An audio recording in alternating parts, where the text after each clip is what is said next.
Seguro que has oído 1.000.000 de veces esta expresión y la has usado otras tantas, pero vamos a ver qué significa exactamente y de dónde proviene. Cabeza de turco. Significado. El diccionario de la Real Academia de la Lengua nos dice que un cabeza de turco es alguien a quien se echan todas las culpas para eximir a otra persona. Ejemplo. Antonio va en su coche con su perro y un amigo. De pronto a Antonio le entran unas ganas irrefrenables de tirarse un pedo. Al momento, un olor a huevo podrido inunda el habitáculo y Antonio se apresura a decir: ¡Ha sido Toby!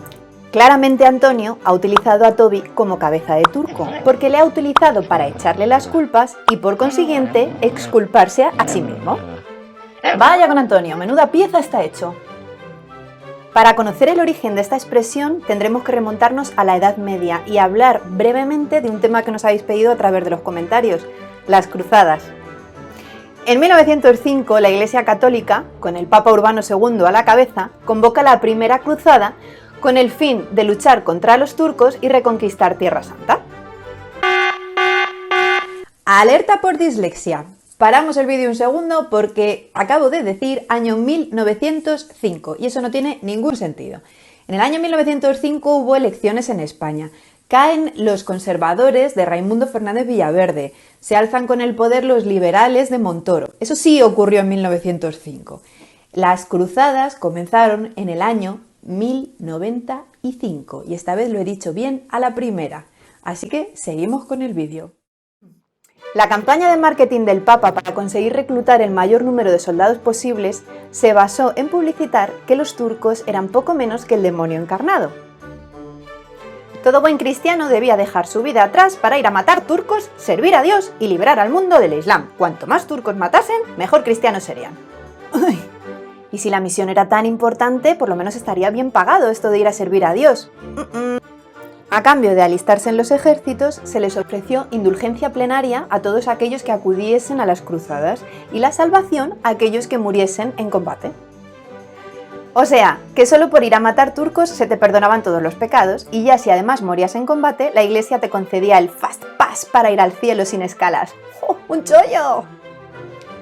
Esta apología del odio, sumada a la incultura propia de la Edad Media y al hecho de que obviamente los turcos no se quedaron quietos cuando llegaron los cristianos dispuestos a cortar cabezas, generó una rabia feroz entre los cristianos que comenzaron a cortar las cabezas de sus enemigos y a colocarlas en picas en lugares visibles a modo de trofeo.